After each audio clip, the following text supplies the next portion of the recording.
श्री राम कथा सुनाएंगे हम, सुनना बालक की तरह तुम। श्री शांति विद सन्मति के नंदन, भूल अगर हो जाए तो इस बालक को क्षमा ही कर देना, तुम ही तुम तो तुम। श्री राम कथा सुनाएंगे हम, प्रभु राम उर में आएंगे। जय श्री राम जय श्री राम, जय श्री राम ही कहना है। दो भाइयों ने कुर्सी त्यागी, तभी रामायण है कटी। जय श्री राम जय श्री राम, जय श्री राम ही कहना है। अपने घर में महाभारत नहीं, रामायण की करो तैयारी। जय श्री राम जय श्री राम, जय श्री राम ही कहना है। आचार्य भगवान रविसेन स्वामीजी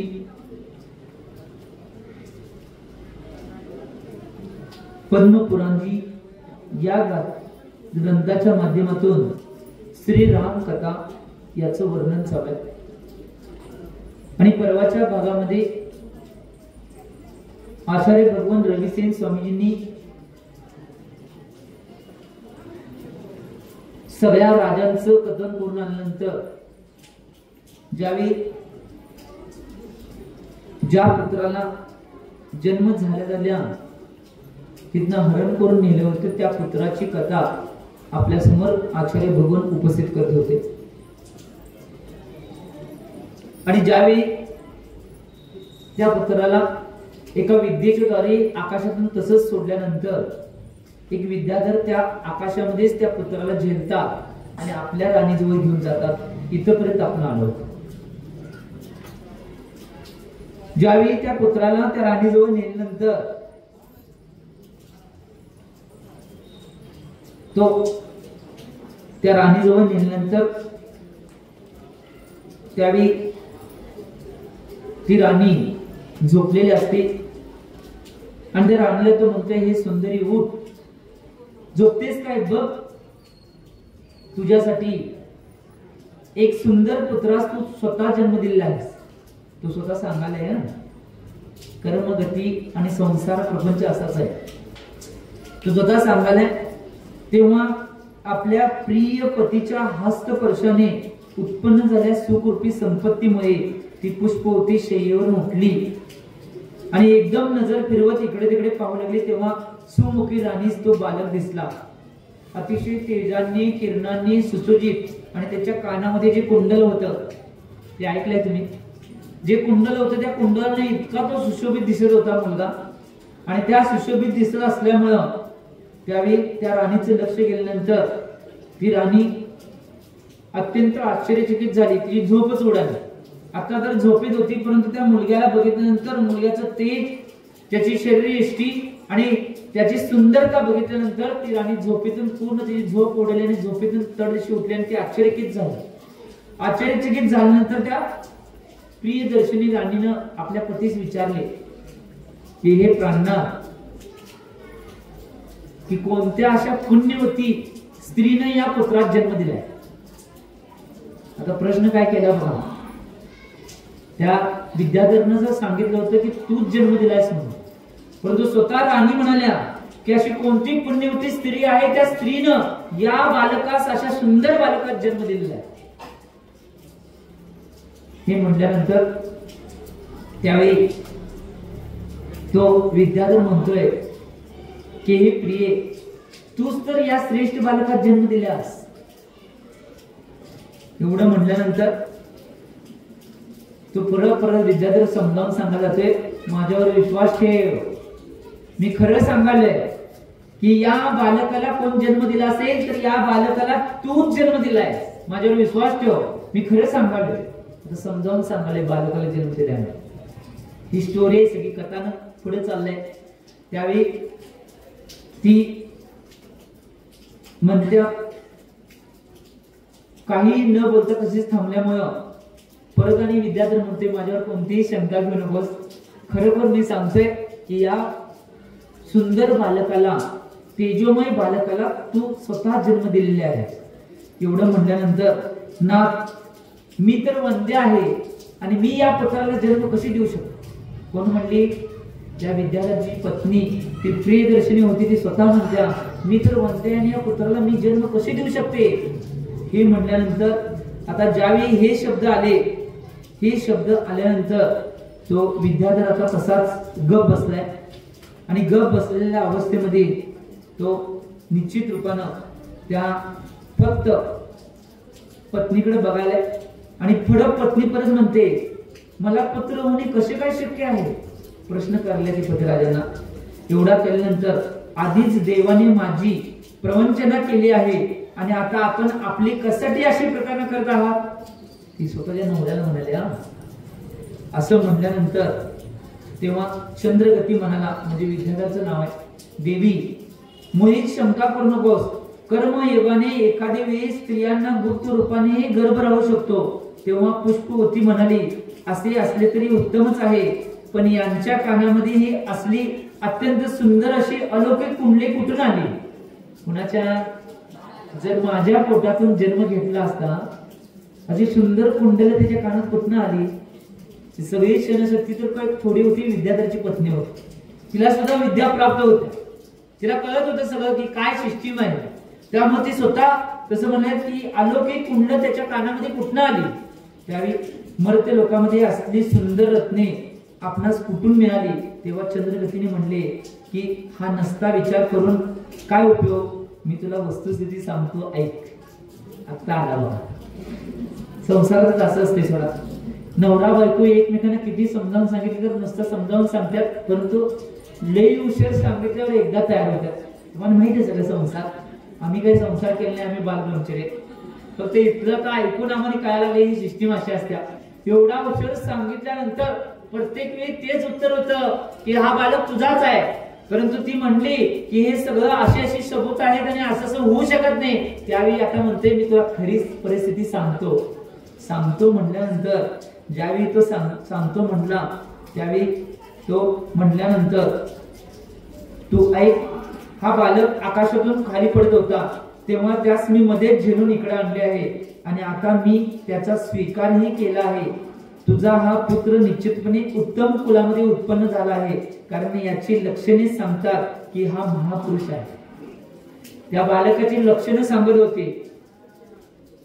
त्या मातेचं भाव काय होते की कुठल्याही बालकाला मी स्वीकारणार नाही. मग त्यावेळी तो सांगतोय की इतका तेजोमय, इतका सुंदर आणि याची जे लक्षणे शरीराची आहेत किंवा याच्या कानामध्ये जे कुंडल आहेत तेच सांगत आहे की हा साधारण बालक नाही तर हा महापुरुष बालक आहे. परंतु या बालकावर काहीतरी घटना घडलेली आहे म्हणून हा तुझ्या कुशीमध्ये आलाय. मी तर या बालकाचा स्वीकार केलाय, परंतु तू सुद्धा या बालकाचा स्वीकार कर, हे त्याला सांगायचं होतं.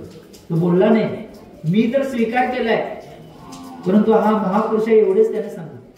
एवढंच सांगितल्यानंतर ज्यावेळी हे सांगितलं त्यावेळी तो म्हणतोय, प्रिय फार मोठे श्रम करून आणि गर्भभार धारण करून जे पुत्र लाभाचे फळ प्राप्त व्हायचे ते तुला अनायासच प्राप्त झाले आहे. प्रिय कुशीतून उत्पन्न होऊन जो पुत्राचे कर्तव्य करीत नाही तो पुत्रच नव्हे, उलट शत्रूच होय. तुला मुलगा नाही तेव्हा आता हाच तुझा मुलगा आहे असे समज. उत्तम वस्तूविषयी फार खोलात जाऊन विचार करण्याचा उपयोग करू नकोस. तो सांगितला की एवढ्या खाल खोलामध्ये जाऊन तू विचार करू नकोस, कारण की हा सगळ्या लक्षणांनी युक्त असा सुंदर बालक आहे आणि तो या बालकाचा स्वीकार करावे असा तो चंद्रगती विद्याधर आपल्या प्रियदर्शनी राणीला विद्याधरीला सांगायलाय की तू या बालकाचा स्वीकार कर. त्यावेळी ती आता राणी म्हणते, म्हणजे विद्याधरची राणी जी होती ती राणी म्हणते तेव्हा ठीक आहे असे म्हणून ती पुष्पवती राणी प्रसूतीगृहात गेली. तिला पुत्र झाला असे सकाळी घोषित करण्यात आले. कुठे गेली? आता हे नाटक उदाहरणासाठी दोघांना तर माहित झालं की हा पुत्र काय आहे, त्याची काय अवस्था आहे हे सगळं, परंतु हा नाटक काय प्रसूतीगृहामध्ये परत काय गेली? आता समाजाला दाखवायचं की आमच्या घरी पुत्र जन्माला आला, म्हणून हे दाखवण्यासाठी ती प्रसूतीगृहामध्ये गेले आणि सकाळी मला पुत्र झाला असं त्यांनी घोषणा केली. त्या विद्याधरानं घोषणा केली की आमच्या घरी पुत्र निर्माण झालाय अशी घोषणा केली आणि घोषित केल्यानंतर रत्नपूर नगरामध्ये त्याचा जन्मोत्सव साजरा करण्यात आला. बघा, कोण कोणाला हरण करून नेला, कुठं नेऊन सोडलं तरी सुद्धा त्याचं पुण्य असं होतं, कारण की महापुरुषांचं पुण्य असं असतंय की ते कुठे गेले तरी त्यांचे सगळे कार्यक्रम व्यवस्थित मोठ्या रीतीने पार पडतात. आणि तो सगळं नगरामध्ये जन्मोत्सव साजरा केल्यानंतर त्या वार्तेने आश्चर्यचकित झालेले सर्व बांधवजन त्या उत्सवामध्ये संमिलित झाले आणि कानातील सगळ्या बांधवांचे लक्ष कुठे बघा, कानातील त्या रत्नजडित कुंडलामुळे त्या बालकाभोवती एक प्रभामंडल तेजोवलय उत्पन्न झाले होते, म्हणून मातापित्यांनी त्याचे नाव काय ठेवलं माहिती काय? प्रभामंडल. त्या कुंडलामुळे त्याच्या शरीराभोवती आणि त्याच्या भोवती सगळी माणसं बघा होती आणि त्याला बघत होती, म्हणून प्रभामंडल निर्माण झालं. जसं भगवंतांचं काय असते? भामंडल असते. त्या भामंडलाच्या प्रभावामध्ये भगवान शोभिवंत होता, तसं तो बालक त्या कुंडलामुळे शोभिवंत होत होता, म्हणून मातापित्यांनी त्याचं नाव काय घोषणा केली? प्रभामंडल म्हणून नाव घोषणा केलं. हा कोण आहे कळलं आता? आपल्या श्रीराम कथेमधली जी मेन नायिका आहे कोण? सीता, तिचा भाऊ आहे. आणि ज्यांची कथा आपण ऐकवली त्यांचा कोण आहे? भविष्यातील मेहुणा. बरोबर काय? बरोबर आहे? ऐकायला काय? लक्षात ठेवा म्हणून सांगितलं मध्येच, नाहीतर हे कोण आहे, हे काय झालं निम्म विसरते आपण, त्यामुळे सांगितलं. त्यावेळी प्रभामंडल नाव ठेवल्यानंतर त्याच्या लीला अत्यंत मनोहर होत्या. नंतर पालन पोषणासाठी त्या दाईच्या स्वाधीन करण्यात आले, कारण की विद्याधर स्वतः कधी मुलांचं पालन पोषण करायने दाईच्या हातामध्ये त्या मुलग्याला दिलं त्याचं पालन पोषण करण्यासाठी. आणि दिल्यानंतर पूर्ण अंतपुरवासियांच्या करकमलामध्ये तो भुंग्या प्रेमाने इकडून तिकडे जाऊ लागला. त्या मुलग्याला आता सगळ्या नगरवासियांच्या सगळ्या हातामध्ये तो इकडे तिकडे झाला, कारण की लहान मुलं कोणाला आवडत नाही, सगळ्यांना आवडत. त्या मुलगा सुद्धा सुंदर असा मुलगा झाला आणि ते सगळीजण घेऊन त्याचा पालन पोषण भरण पोषण करण्याचा प्रयत्न करू लागला. तो सगळीकडे इकडे तिकडे फिरू लागला. आणि त्याच वेळी इकडे आचार्य महाराज आता परत टर्निंग पॉइंट घ्यायला, इकडं पुत्र पळवून नेल्यामुळे विदेह राणी जी होती ती टीव्ही प्रमाणे आचार्याने काय शब्द वाटले बघा, ती टीव्ही प्रमाणे करून स्वरामध्ये विलाप करू लागली. माझा पुत्र गेलाय म्हणून ती विलाप करू लागली, कारण की हिच्या पुत्राचं हरण झालं. ती विलाप करायला लागल्या आणि ती विलाप करण्याने सगळे विलाप करत असली. आपल्या राज्याची राणीच विलाप करल्या. मग बांधवजन सुद्धा सगळे दुःखामध्ये सगळे विलाप करायला लागले, सगळे रडू लागले, सगळे त्या राणीपाशी येऊन विलाप करायला लागले, कारण की त्यांचा पुत्र हरण ते झालेला आहे. हे सगळी बघायच्या नंतर सगळी पूर्ण नगरी शोक समुद्रामध्ये डुबली होती, कारण की त्यांचा पुत्र हरण झालाय म्हणून, पुत्र कुठे गेलाय म्हणून ते शोक करत होती. आणि त्याच्यामुळे सगळं नगर सुद्धा शोक करू लागलं. आता तुमच्या घरामध्ये असं काय तर विपरीत घटना घडली तर तुमचं घर जसं शोक करतंय, तसं राज्याची राणी जर शोकामध्ये असेल तर सगळं नगर आणि राज्य शोकामध्ये असते. तसं इथे घटना घडल्या, सगळीजण शोक करू लागले. आणि शोक करत करत असताना ती राणी काय म्हणते, अरे माझ्या बाळा, कोण? विदेह राणी म्हणाल्या, कोण बरी पापी तुला घेऊन गेलाय? नुकत्याच जन्मलेल्या त्या छोट्याशा बालकाला तुला हरण करताना त्या पाषाण हृदयी पाप्याचे हात सरसावले कसे असे म्हणले. ती स्वतः आई म्हणल्या. तुम्हाला माहिती रडताना काय काय म्हणतात, कसा कसा आक्रोश करतात, क्रंदन करतात, तुम्हाला माहिती सगळं. की त्यावेळी दुःखाचा डोंगर कोसळलेला असतो, त्या दुःखाच्या ह्याच्यामध्ये त्यांच्या तोंडी काय येईल ते बडबडत असतात. कारण की त्या दुःखामुळे त्यांना काय सुचत नसते की मी काय करलोय, कोणत्या गोष्टी घडणार आल्यात, कोणत्या गोष्टी करायलोय हे सुद्धा कळत नसते. आणि अशीच घटना ही राणी असून सुद्धा विधेय राणीची वाल्या की माझा असा कोण पापी हृदयी की तुला हरण केलेलं आहे आणि त्याचे हात कसे काही सरसावले नाही, थांबले कसे नाही तुला हरण करण्यापासून, अशी ती स्वतः विधेय राणी म्हणाल्या. म्हणजे ती विधेय राणी सुद्धा त्या शोकामध्ये एवढं सगळं दुःख करल्या. आणि पश्चिम दिशेला सूर्य अस्त होतो पण संध्या तशीच रेंगाळते, त्याचप्रमाणे दुर्दैवी अशा माझा तो पुत्र सूर्याप्रमाणे निघून गेला आहे आणि ही कन्या मात्र संध्याप्रमाणे मागे राहिली. काय म्हणल्या राणी बघा, सूर्याप्रमाणे जो पुत्र आहे तो निघून गेलाय आणि संध्याकाळप्रमाणे ही कन्या आहे ती इतर राहिलेली आहे असे म्हणाल्या. किती काय झालं तर बघा, ज्या ज्यावेळी परिस्थिती समाजाची आणि आपली परिस्थिती विपरीत होईल त्यावेळी प्रत्येक वेळी नाही पुत्रालाच योग्य मानलं जाते आणि पुत्रीलाच हीन मानलं जाते. आमचे आचार्य महाराज सर्वसागर महाराज काय म्हणायचे, स्त्री जन्मा तुझी ही अजब कहाणी, हृदयी अमृताने नैनी पाणी. काय म्हणले, स्त्री जन्मा तुझी अजब कहाणी, हृदयी अमृताने नैनी पाणी. स्त्री जन्माची कहाणीच अजब आहे. तिच्या हृदयामध्ये अमृत असून सुद्धा तिच्या डोळ्यामध्ये कायमस्वरूपी पाणी असते. ही स्त्री जन्माची कहाणी.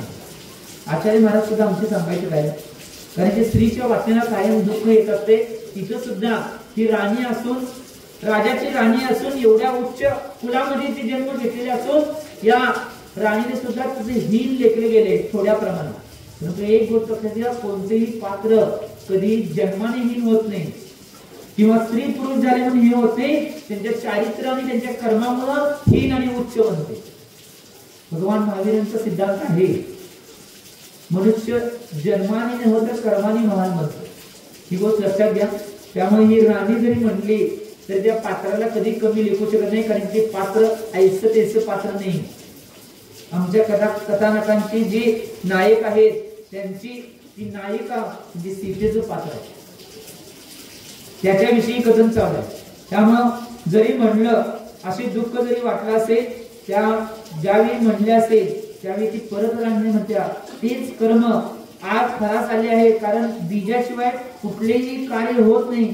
पुत्राची चोरी करण्याच्या दृष्टीने मलाच का बरे ठार मारले नाही, उलट अर्धमेली करून त्याने मला मोठेच दुःख दिले आहे. राणी काय म्हणते बघा, तो असा कोण पापी होता त्यानं मला ठार मारला असतं तर चाललं असतं, माझ्या पुत्राचं हरण कशाला केले, माझ्या पुत्राचं हरण करून त्याने काय केले, मला अर्ध मेल्यासारखं केले, त्यामुळे जास्त दुःख मला त्याने दिले. नेलं असं तर एका क्षणात सगळं दुःख संपलं. कोण म्हणत्या, विधेय राणी स्वतः म्हणाले. आणि या सगळ्या घटना होत असताना, ती दुःखामध्ये असताना आता त्याच वेळी अनेक प्रसंग जसा घडतोय, त्यावेळी विधेय राणी अशा प्रकारे विवल होऊन शोक करू लागली. तेव्हा राजा जनक तिच्याकडे येऊन असे म्हणत तिचे सांत्वन करू लागला की प्रिय, शोक करू नकोस, शोक करू नकोस, तुझा पुत्र निश्चित रूपाने जिवंत आहे. कारण की तो असा तसा बालक नाही, राजवंशी बालक आहे, त्यामुळे तो निश्चित रूपाने जिवंत असणार आहे असं तो स्वतः म्हणाले. कुणीतरी त्याचे फक्त हरण केले आहे, तो तुला निश्चित जीवन भेटेल. कर्माच्या प्रभावामध्ये एखादी वस्तू एवढ्यात दिसते, एवढ्यात अदृश्य होते, तर पुन्हा कधी तर अचानक दिसू लागते. तेव्हा प्रिय, व्यर्थच का बरे रडत आहेस, तू जरा स्वस्थ आणि शांत हो. ही वार्ता कळवण्यासाठी मी आत्ताच मित्र दशरथाकडे पत्र पाठवतो. आता काय म्हणले बघा, त्या पुत्राला हुडकण्यासाठी पूर्ण देशामध्ये सगळीकडे पुत्राचा शोध घेण्यासाठी आणि त्या पुत्राला मिळवून देण्यासाठी मी प्रयत्न करते आणि मी दशरथाकडे पत्र पाठवले. दशरथ राजा एक महान राजा होता.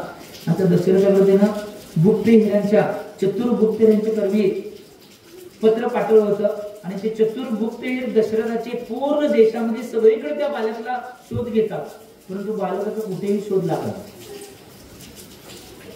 एक गोष्ट लक्षात घ्या, कुठल्याही माणसानं ते पाप केलं नव्हतं, कुठल्याही व्यक्तीने ते पाप केलं नव्हतं. ते पाप केलं होतं, त्या स्वतः मातेचं पाप होतं, कारण की तो पुत्र जन्माला आल्यावर हरण होण्याचा हे विधी लिखित होत. काय म्हणलं मी? तो पुत्र जन्म घेतल्यानंतर विधी लिखत होते त्या मातेचं आणि त्या मुलाचं सुद्धा पाप होतं. त्या दोघांच्या पापाच्या उदयामध्ये घटना घडल्या. कोणत्या पापी त्याला हरण केलंय ते एक निमित्त मात्र आहे. आम्ही जीवनात सुद्धा आमच्या असंच करतो. आम्ही आमच्या जीवनातल्या कर्माची आणि पापाची फळं भोगत असताना आम्ही मात्र दोष कोणाला देतोय? दुसऱ्यांना देतोय की तुमच्यामुळे माझ्या जीवनात असं झालं, तुमच्यामुळे आमच्या जीवनात असं झालं, तुमच्यामुळे आमच्या जीवनात असं झालं. आणि परंतु कर्म कोण केले? आम्ही स्वतःच कर्म केले, दुसरं कोणीही कर्म करायला नव्हतं. त्या कर्माची फळे भोगत असताना मात्र आम्ही दुसऱ्यामध्ये देतोय. एक कर्म सिद्धांत आचार्य भगवान घटवत आहे की कर्म सिद्धांत घटवायचं आहे की आमच्या कर्माची फळं आम्हाला स्वतःला मिळतात, दुसरं कोणीही देऊ शकत नाही. एक गीत आहे माहिती काय? प्रसिद्ध गीत आहे, माझ्या जीवनातलं सगळ्यात आवडतं गीत आहे. एक जन्म में ना सही पर भाव में मिलता है, अपने अपने कर्मों का फल सबको मिलता है. अतिशय प्रसिद्ध गीत आहे की आम्ही या भावामध्ये त्या भावामध्ये केलेले जी पापाची फळं आहेत तीच आम्हाला भोगायला मिळतात. कोणी आमच्या जीवनात आम्हाला कोण त्रास देत नाही, आमचं कोण वाईट करू शकत नाही, आमचं कोण चांगलं करू शकत नाही. आमचं पुण्य आणि पापच आमचं चांगलं आणि वाईट करते, ही गोष्ट लक्षात घ्या. त्याच गीतामध्ये पुढे म्हणलेले आहे, एकाच आईच्या पोटाला दोन पुत्र येतात, एक श्रीमंत बनतोय आणि एक भिकारी बनतोय. एकाच आईच्या पोटाला येऊन सुद्धा एक श्रीमंत बनला, एक गरीब बनला. का? तर त्यांच्या कर्माचं फळ त्यांना मिळालं. त्या गीतामध्ये असे एक दिले की एका डोंगरातून दोन दगड निघतात. एक दगड रस्त्यासाठी वापरला जातोय, त्याच्यावर आम्ही चालतोय, आणि त्यातलाच एक दगड मूर्ती होऊन बनतोय, त्याला आम्ही नमस्कार करतो. दोन्ही दगड एकाच डोंगरातून निघले, परंतु त्यांच्या पुण्य आणि पापाच्या फलानुसार त्यांना ते फळ प्राप्त होते. एकाच झाडाला दोन फूल लागतात, एक भगवंतांच्या विधीवर चढते आणि एक जे फूल आहे ते आरतीवर चढते. एकाच डांपीला लागलेले दोन फुलं आहेत, परंतु त्यांच्या कर्माचं फळ त्यांना मिळते. एकाच आईच्या पोटऱ्यात दोन बहिणी येतात जन्माला, एक संसारामध्ये पडत्या आणि एक आरिका होत्या. का? तुम्हाला वाटलं मी असं म्हणतो एक गावात असते आणि एक शहरात असत्या, तर एक मुलगी त्या दोन्ही बहिणींच्या पैकी एक मुलगी ही संसारात पडते, एक आरिका बनते. याचं मूळ कारण सुद्धा काय? पुण्य आणि पाप आहे. त्याच्या पुढे जाऊन सांगितले, समुद्रामध्ये शिंपल्यामध्ये स्वाती नक्षत्राचा थेंब पडतोय, एक शिंपला खाली राहतोय आणि एक शिंपल्यात मोती बनतोय. याचं सुद्धा कारण त्यांचं शरीर एक आहे शिंपलं, परंतु त्याचं पुण्य पाप त्याच्यानुसार ज्याचं पुण्य तो मोती बनला आणि ज्याचं पाप आहे तो खाली राहिला. हे सगळं पुण्य आणि पापामुळे घडते, ही गोष्ट लक्षात घ्या. तुम्हाला माहित नसेल एक गोष्ट लक्षात घ्या, जीवनामध्ये पाप पुण्य एक अशी अवस्था आहे आणि एवढं दुःख या सगळ्या गोष्टी असतात, परंतु या सगळ्या गोष्टीतून आम्ही सगळा मार्ग काढायचा आहे. आणि सगळा मार्ग काढल्यानंतर किती काय झालं तर त्या कुठल्याही अवस्थेमध्ये कधीही आम्ही दुःखित व्हायचं नाही, आक्रोश करायचं नाही, कारण की सगळ्या गोष्टीवर मात करण्यासाठी आमच्या जीवनामध्ये धर्म आहे. एक गोष्ट लक्षात घ्या, कितीही मोठं संकट आलं, कितीही दुःख आलं, त्या दुःखामध्ये संकटामध्ये जो स्थिर राहणार आहे तो खरा धार्मिक आहे, आणि जो डगमगणार आहे तो धार्मिक नाही. धार्मिकतेचं सोंग आहे, ही गोष्ट लक्षात घ्या. स्थिर राहणं आवश्यक. आमच्या आचार्य महाराज एक उदाहरण कायम सांगायचे, सत्य घडलेली घटना. तुम्हाला माहित असेल उदगावचं मादनाईक परिवार माहित असेल. मादनाईक परिवारामध्ये एक आजी होत्या, अतिशय धार्मिक आणि एवढा स्वाध्याय आणि चिंतन म्हणून असायचं त्यांचं. सगळ्या क्रिया धर्माच्या करायच्या, आणि अचानक अटॅक आल्यामुळे त्यांची पतिराजांचा मृत्यू झाला. मृत्यू झाल्यानंतर सगळ्या क्रिया आवरल्यानंतर त्यांचा मृत्यू झाला. त्या सगळ्या क्रिया आवरल्यानंतर त्यांची जी क्रिया संपल्यानंतर ती जी आजी होती की नाही त्यांची पत्नी, ती की नाही त्यांच्या मळ्यात फार्म हाऊस होते तिथे जाऊन राहिली. आणि सहज आचार्य महाराज तिकडच्या दिशेला काडगीला जात होते, शुल्लक होते गाव, आणि काडगीला गेले आणि ती दर्शनला आली. आणि आजी दर्शनाला आल्यानंतर आजीला महाराजांनी सहज विचारलं की आजी तुमचा एवढा मोठा गोतावळा आहे, तुमची पाहुणं पै लई मोठे आहेत आणि तुमचे पतिराज वाढले तरी सगळी माणसं तुम्हाला भेटायला येणार, तुम्ही इथली मया घेऊन करायला. त्यावेळी ती आजी पडदेशी उत्तर दिली महाराजांना की महाराज किती भावामध्ये किती नवरे मेले, कुठल्या नवऱ्यासाठी रडत बसतो.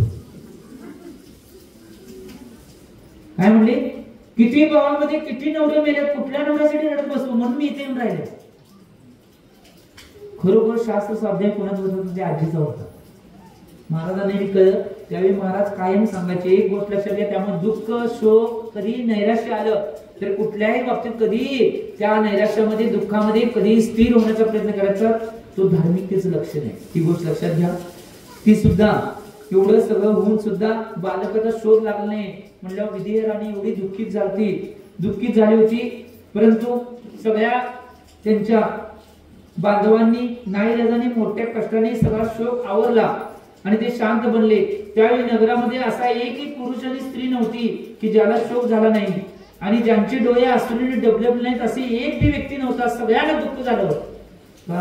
कारण की त्यांच्या राणीला दुःख होतं म्हणून. त्यावेळी हे सगळं झाल्यानंतर पण त्यामध्ये सुद्धा कुठेही गेला वादळामध्ये सुद्धा दीपक लागण्याची शक्ती असते. तशीच घटना आता घडत्या. पण शुभ अशा बाललीला करणारी सुंदर जानकीच सर्वांचा शोक विसरून टाकण्यास कारणीभूत झाली. मगाच्यानं सगळे दुःखामध्ये आहेत, शोकामध्ये आहेत, आई आहे, नगरातले लोक आहेत, पण तुला शोक सगळ्यांचा दूर करण्यास कारणीभूत कोण ठरायला लागले? सीता मैया म्हणजे जानकी. नंतर ती जानकी अत्यंत आनंदित झाल्या, स्त्रियांच्या अंगा खांद्यावर वाढू लागली. आता सगळ्यांचे लक्ष मुलगा गेलाय तिकडे नाही, आता या मुलगीकडे सगळ्यांचे लक्ष आहे. सुंदर, आता सुंदर रूपाचं सगळं वर्णन करणार आहेत आचार्य महाराज. कारण की मेन श्रीराम कथाची नायिका कोण असेल तर ही जानकी आहे. त्यावेळी आचार्य महाराज सांगायला की सगळ्यांच्या खांद्यावर अंगावर वाढू लागली. आपल्या शरीराच्या अत्यंत व्यापक कांतीने तिनं सर्व दिशा व्यापून टाकल्या होत्या. मुख कमल, नेत्र कमल, कर कमल, नख कमल आणि पद कमल अशा अनेक कमलाने युक्त असलेली लक्ष्मी समान ती शोभू लागली. लक्ष्मीचं जसं सुंदर रूप असते त्याच्यापेक्षा जास्त सुंदर रूप या जानकीचं होतं आणि ती एवढी शोभू लागली. तिचा कंठ अत्यंत सुंदर होता. निरागस हास्यामुळे तिचे नेत्र उमलत असलेल्या कमळासारखे सुंदर होते. तुम्हाला इथं ऐकायला कसं वाटत असेल? पुढे जानकी उभारले काय वाटत ते सांगायला गुणरूपी धान्य तिच्यामध्ये खूपच समृद्धीपूर्वक वाढत होते आणि त्यामुळे तिची भक्ती करणाऱ्या म्हणजे तिच्यावर माया करणारे जे आहेत ते सर्व जणांना ती सुखाच्या राशीने दान देत होती. ती अत्यंत सुंदर होती, उत्तम लक्षणाने युक्त होती आणि आपल्या श्रेष्ठ गुणामुळे ती पृथ्वीची बरोबरी करत होती. कुणाची उपमा दिल्या बघा? पृथ्वीची उपमा दिलेली आहे. पृथ्वीची डायरेक्ट बरोबर करत होती, एवढी सुंदर ती होती. कधी कधी भावना असं वाटते की त्या महापुरुषांच्या काळामध्ये आम्ही का नव्हतो, असलो तरी कुठं होतो कुणाच ठाऊक. तुम्ही होता काय? तुम्ही कोण बघितलंय सीतामैयांना? नाही बघितलं नाही. टीव्हीवरची ती आलती की हिरोईन म्हणत आम्ही बघितलंही नाही कुणाच. कोण बघितले कुणाच्या? मुनी सुरतनाथांच्या काळामध्ये, त्याच्या आधी किती वर्ष मधले काय, महावीरांचं काय, महावीरांच्या काळानंतर आपण 25-50 वर्षानंतर आपण आहे. त्याच्या काळात आपण असेल बी तिथं, कोण जीव असतील कोण नसतील काय माहित नाही कुणाच ठाऊक. परंतु एक गोष्ट लक्षात घ्या, आता आचार्यांची भाषा ऐकताना असं भाव होतं की आम्ही तिथे का नव्हतो. तुम्हाला तर वाटाले आम्हाला तर वाटाले. मला जानकीच्या रूपासाठी सांगाल नाही, श्रीरामाच्या रूपासाठी सांगाल. तुम्ही जानकीचं रूप घेणार आहे त्या रूपासाठी, ही गोष्ट लक्षात घ्या. त्यामुळं एवढी पृथ्वीची बरोबर करणारी सगळे लोक तिला सीता म्हणू लागले, कारण की पृथ्वीची बरोबर होती म्हणून तिला सीता हे नाव रुजू झालं. तिने आपल्या मुखाने चंद्राशी जिंकले होते. तिचे हात कोवळ्या पालवीसारखे लालसर होते. नील कमलासारखी कांती असलेल्या केसामुळे ती सुंदर दिसत होती. आपल्या गतीने तिने सगळ्या पक्ष आणि प्राण्यांना सुद्धा जिंकून घेतल्या होत्या, अशी एवढी सुंदर आणि सुमधुर आणि कोमल होती, जशी आमची पिंची असते तसं.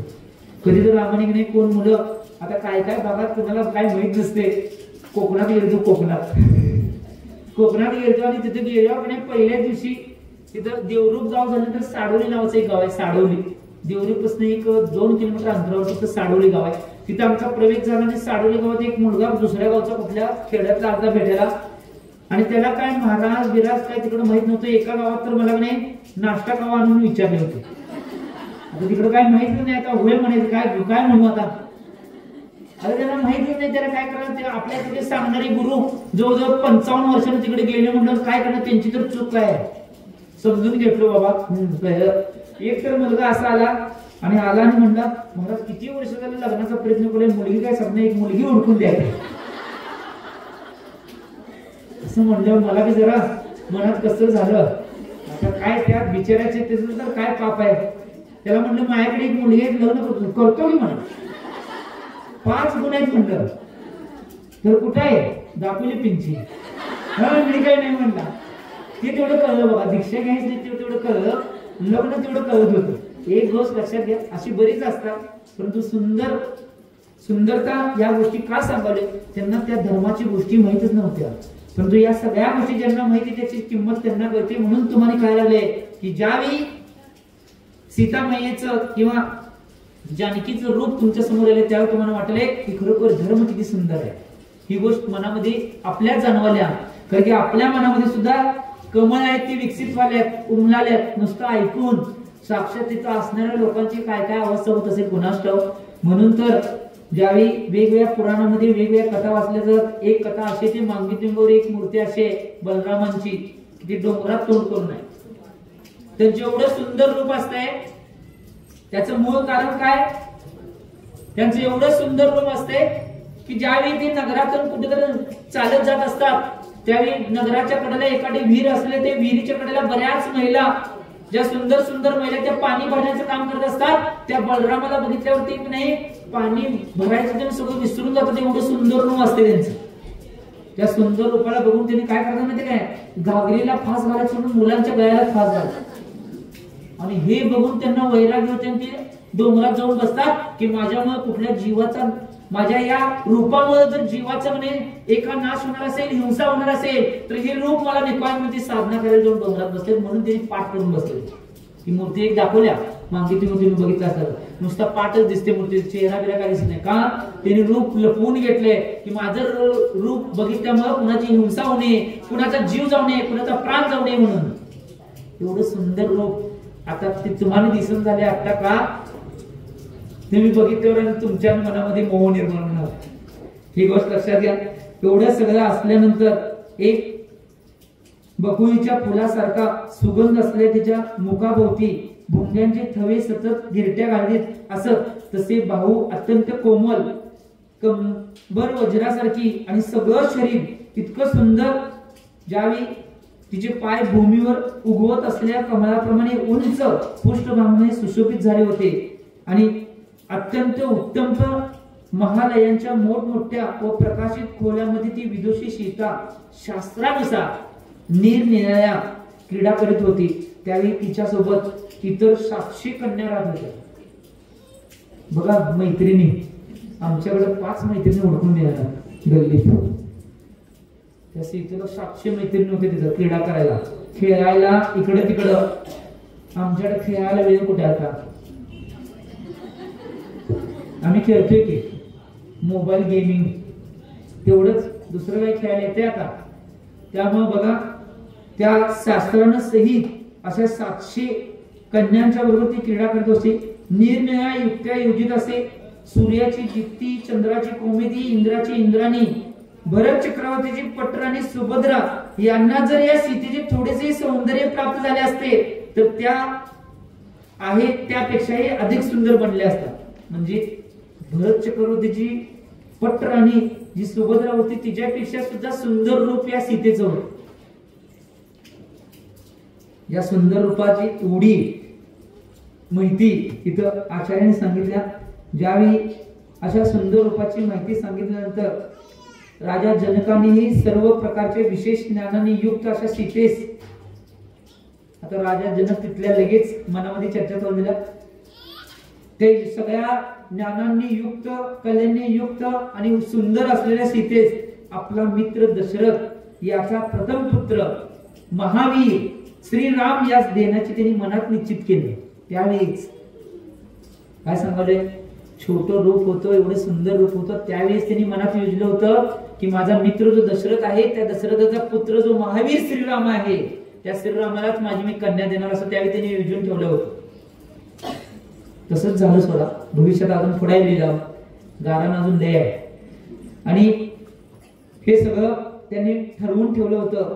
आणि याप्रमाणे आचार्य रविसेन आचार्य महाराजांनी सांगितलेल्या पद्मपुराण नावाच्या आर्ष काव्यातील सीता व भामंडल यांच्या जन्माचा वर्णन करणारा अधिकार आज संपला. आता इथनं पुढं चालू आहे भामंडलाचा विस्मयकारी वृत्तांत. राजा श्रेणिकांना ऐकला, आश्चर्यचकित झाला होता आणि विनयपूर्वक प्रमाण करत परत गौतम नंदरानाने तो विचारतोय की काय, जनक राजाने रामामध्ये असा कोणता मोठेपणा पाहिला की ज्यामुळे त्याने आपली कन्या बुद्धिपूर्वक महावीर श्रीरामाला द्यायचं मनात ठरवून ठेवलं, त्याचं कारण सांगावे. श्रेणिकाने काय विचारलं गौतम नंदरला की त्या जनकानं आपल्या मनामध्ये सीताला श्रीरामाला द्यायचं का ठरवून ठेवलं, आता त्याची कथा सांगा. आता तिथलं चालू होणार. का द्यायचं ठरवलं, जनकानं आपल्या सीतामाईला श्रीरामाला द्यायचं मनात पहिल्याच लहानपणी का ठरवून ठेवलं होतं, याची कथा आता चालू आहे. त्यावेळी आपली कन्या अगदी बुद्धिपूर्वक त्यास देण्याचे ठरवले, तेव्हा करतलाच्या सहवासामुळे ज्याच्या दातांचे तेज द्विगुणित होते असे गंधर्व श्रेणिकाचे मन आनंदित करणारे वचन बोलू लागले. राजा ऐक, कसलाही त्रास न होता सर्व कार्य करणाऱ्या रामास बुद्धिमान जनकाने आपली कन्या देण्याचे का ठरवले ते मी सांगतो. आता इथनं चालू झाले बघा. आता आपण मेन कहाणीच्या मार्गावर आहे. आता इथनं पुढे जो प्रसंग येणार आहे तो अतिशय उत्कृष्ट प्रसंग येणार आहे. एवढे सुंदर सुंदर कथानक आचार्य भगवंतांनी वर्णित केले. इथनं पुढे आतापर्यंत बऱ्याच जणांना बऱ्याच गोष्टी कळत नव्हत्या, काय चालू आहे कोणास ठाऊक. काय काय जण मधनं आज्ञा येते त्यांना तर काहीच कळत नव्हतं, जे कंटिन्यू आले त्यांना कळेल सोडा. तरी काय भिऊ नका, मधनं आज्ञा जरी आला तरी या, कारण की आत्म्यावर जे चांगले संस्कार होणार ते होऊन देत. यासाठी श्रीराम कथा ऐकण्यासाठी रोज उपस्थित राहा. आता इथनं परत सगळा वृत्तांत सांगल्यात. विजय पर्वताचा दक्षिण भाग आणि कैलास पर्वताचा उत्तर भाग याच्या मधल्या भागामध्ये अंतराने पुष्कळ असे देश विराजमान होते. त्यामध्येच अर्धबर्बर नावाचा एक देश होता. आता देशाचं वर्णन आले. अर्धबर्बर नावाचा देश आहे, त्या देशाचं वर्णन चालू आहे. त्या देशामध्ये असंयमी जनांना ते अत्यंत आदरणीय आणि प्रिय वाटणारा असा ते देश होता. तिथे सगळे असंयमी लोक राहत होते. आता पुढे कळते असंयमी कोण आहे. जे धूर्त लोक आहेत ते धूर्त लोक तिथे राहत होते. सगळे कपटी, मायाचारी आणि अत्यंत भयंकर असे लोक म्हणजे म्लेंच सगळे तिथे राहत होते. म्लेंच आणि आर्य काय माहिती तुम्हाला? आर्य आणि म्लेंचे दोन खंड आहेत. त्यामध्ये आर्य म्हणजे काय, धर्म कर्मानं जे सहित असतात त्यांना आर्य म्हणतात. आणि जे म्लेंच आहेत, जे धर्म कर्मानं रहित असतात त्यांना म्लेंच म्हणतात. ते कोणताही धर्म कर्म करत नाही, त्यांना दुसरं काही कळत नाही, नुसतं ऐश्वराम आणि सगळ्या ऐश्वरामचा भोग घेणे एवढंच कळत असते. परंतु जे भोग घेत असताना, सगळ्या ऐश्वरामाचा भोग घेत असताना धर्म आणि कर्म करतात ते आर्य. ते आर्य पुरुष म्हणजे आम्ही, तुम्ही सगळेजण आहेत ते आर्य आहात. आर्य आहेत. कोण धर्म करत असला, कर्म करत असला तर, नसला तर तुम्ही कोण आहे? मी काय म्हणलं ना, कोण म्हणलं ते म्हणलं.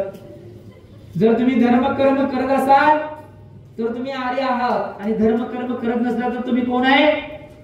आता मन आहे बघा, तुम्हीच महाराज म्हणताय म्हणून मन धरले. तर त्या म्लेंचांचं लोकांनी युक्त असलेला तो देश, त्या देशामध्ये मयूरपाल नावाचं नगर होतं. आणि त्या नगरामध्ये यमाच्या नगरासारखे भयंकर असं होतं ते. आणि त्या आंतरंगतम नावाचा राजा तिथे राज्य करत होता. त्या देशाच्या पूर्व पश्चिम भागामध्ये कपोत, शुक, कांबोज, मंकन वगैरे हजारो म्लेंच निवास करीत होते. हे म्लेंचाच्या जाती आहेत. जसं तुमच्या दिगंबर जैनामध्ये 84 पोट जाते, तसं म्लेंचाच्या ह्या जाती आहेत वेगवेगळ्या. ते सगळे हजारो म्लेंच तिथे निवास करत होते. ते सर्व अत्यंत भयंकर अशी निरनिराळी शस्त्रे धारण करीत असल्याने सैन्याने युक्त होते आणि आपल्या संपूर्ण साधन सामग्री सहित मोठ्या प्रीतीने अंतरंगतम राजाची सेवा करीत होते. त्यावेळी ते सर्वजण अगदी निर्दय होते. अधूनमधून मोठ्या मोठ्या वेगाने येऊन ते आर्यांच्या प्रदेशावर धाडी घालत. आता जिथं आर्य राहत होते त्या आर्यांच्या देशावर ते हमला करायचे, त्या हमल्यांना मारून टाकायचं, सगळं तिथलं विध्वंस करून टाकायचं. त्यांना काय नगर जिंकायचे बिंकायचे असलं काही नव्हतं, फक्त सगळीकडे जाऊन विध्वंस करायचं हे त्यांचं काम चालायचं. आणि अधूनमधून काय करायचे, ते जिथं जिथं आर्य राहायचे त्या आर्यांचा सगळ्यांचा विध्वंस करण्याचा प्रयत्न ते मिलेंच करायचे. आणि ते मिलेंच ते उध्वंस करून आपापल्या देशात परत निघून जायचे. तिथं राहायचं सुद्धा नाही, कारण की तिथलं फक्त जे काही चांगले चांगले दिसतंय, जे काही चांगल्या चांगल्या घटना आहेत, गोष्टी आहेत, महल आहेत, ते सगळ्यांना विध्वंस करायचं, मोडून टाकायचं आणि आपल्या देशाला परत निघून द्यायचं, असं काम त्यांचं चालू होतं. आणि त्याच वेळी टोळ्याप्रमाणे उपद्रव करणाऱ्या म्लेंचाने जनक राजाचा देशही व्यापून टाकण्यास सुरुवात केली. आता कुठं आले, जनक राजाच्या देशामध्ये ते म्लेंच प्रवेश केल्याने त्यांनी जनक राजाचा देश सुद्धा उद्ध्वस्त करण्याचा प्रयत्न चालू केला. एक एक ठिकाणी क्षेत्रावर जाऊन सगळ्या पूर्णपणे तिथलं सगळी घटना, सगळ्या चांगल्या चांगल्या गोष्टी उद्ध्वंस करायचं हे काम चालू केलं होतं. आणि ते केल्यानंतर जनकाने आपल्या तरुण दूतांना ताबडतोब अयोध्येस पाठवले. अयोध्येस पाठवल्यानंतर दशरथाकडे जाऊन त्यांनी त्या दूतांनी त्या अंतरंगतमाच्या आक्रमणाचे वृत्त सांगितले. तेव्हा ते म्हणाले, प्रजावत्सल जनक महाराज आपणास विनंती करतात की आक्रमणकारी अंतरंगतम नामक शत्रूच्या सैन्याने सारी पृथ्वी तर व्यापून टाकले आहे. त्या म्लेंचांनी आर्य देश उद्ध्वस्त करून टाकले आहेत. सारे जग ओसाड बनलेले आहे. ते पापी सागया पजेस एकाच अनार्य वर्णाचे करण्यास उद्योग झाले. त्यांनी काय केलं बघा, त्या दशरथात जाऊन तिथं एक दशरथ राजामध्ये तिथं जाऊन सांगितलं त्या दूतानं की हे सगळे मिलेंचे ते सगळे देश उद्ध्वस्त करून टाकून सगळ्या देशांना आर्य पासून अनार्य बनवण्याचा पुरुषार्थ करत आहे. म्हणजे त्यांच्यासारखंच मिलेंच बनण्याचा प्रयत्न ते सगळे मिलेंच करत होते. आणि त्यांनी एक एक करून सगळ्या देशांना नष्ट करण्याचा प्रयत्न केला होता. असं सांगितल्यानंतर त्यावेळी ज्यावेळी ते सांगितल्यानंतर सगळे देश सगळे जग ओसाड बनले आहे. ते पापी सगळ्या प्रजेचे एकाच अनार्य वर्णाचे करण्यास उद्योग झाले. प्रजा संपूर्णपणे नष्ट होत चालली आहे. तर मग आमच्या जगण्याचे प्रयोजन तरी काय, या स्थितीत आम्ही काय केले पाहिजे याचा विचार करा. आता आम्ही शरण तरी कुणाला जावे, समस्त इष्ट मित्रासह एखाद्या किल्ल्याचा आश्रय घेऊन राहावे की नंदी कलिंद विपुल पर्वताच्या आश्रयात जावे की संपूर्ण सैन्यासह निकुंज पर्वताच्या आश्रयात जाऊन आक्रमण करणाऱ्या भयंकर अशा शत्रू सेनास तिथेच अडवावे. आपले प्राण देऊनही काय म्हणले बघा पुढे, आपले प्राण देऊनही मुनी गायी श्रावक यांनी युक्त अशा भयग्रस्त प्रजेचे रक्षण करणे अवघड झाले आहे. राजन, मी हे सर्व आपणास यासाठी सांगत आहे की आपणच पृथ्वीचे पालन करते आहात. हे राज्य आपलेच आहे आणि आपणच जगाचे स्वामी आहात. आपल्या या राज्यामध्ये श्रावक वगैरे सर्व सज्जन अंकुर उत्पन्न होण्याची शक्ती नसलेल्या जुन्या 5 प्रकारच्या धान्याने विधियुक्त व भावपूर्वक यजन पूजन करीत असतात. ते सगळं श्रावक श्राविका काय करल्यात, त्याच्यापासून वाचण्याचा पुरुषार्थ करल्यात की काय करून या म्लेंचांच्या आक्रमणापासून वाचायचंय, मुनींचं श्रावकांचं आमच्या धर्माचं रक्षण करायचंय म्हणून आम्ही पुरुषार्थ करलोय. यजन पूजन सगळं चालू आहे, तरी सुद्धा त्या पुरुषार्थातून काही आम्हाला साथ देऊन जाईल.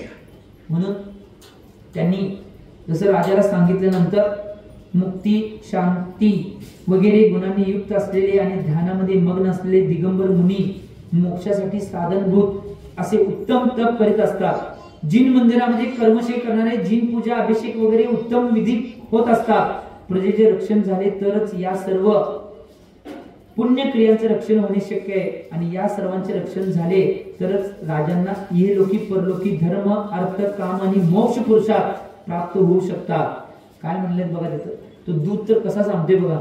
दूत त्या दशरथाला असं समजावून सांगायला, जर मुनिजनांचं आम्ही रक्षण केलं तर प्रजेचं रक्षण होणार आहे, आणि प्रजेचं रक्षण झालं तर धर्म वाचणार आहे, जिन मंदिरे वाचणार आहे, आणि या सगळ्यांचं रक्षण झालं तर आम्ही अर्थ, धर्म, अर्थ, काम आणि मोक्ष 4 प्रकारचे पुरुषार्थ करू शकतोय, नाहीतर 3 काळात काहीही करू शकणार नाही म्हणून सांगितलं. आणि त्यात सांगितल्यानंतर ज्यावेळी पुढे अजून कथन करणार आहेत, परंतु आपलं टायमिंग संपलेलं आहे, त्यामुळं एक गोष्ट लक्षात घ्या, हे कथन असंच पुढे चालणार आहे. आचार्य भगवान उद्याच्या भागामध्ये या सगळ्याचं कथन करून, त्या निंजांचं कथन करून, प्रभामंडलाचं, रामाचं, बाकीच्या वचनांचं कथन आता पुढच्या भागामध्ये, उद्याच्या भागामध्ये आचार्य भगवान करणार आहेत. तुम्ही एवढेच भाव करावे, यातून जो कर्म सिद्धांत प्राप्त झाला ते कर्म सिद्धांताला प्राप्त करून आपल्या जीवनाचं कल्याण करण्याचा प्रयत्न करावा, एवढीच भावना करून थांबतो. जे बोलो आचार्य भगवान श्री सन्मत सागरजी महाराज की सुख के सब साथी।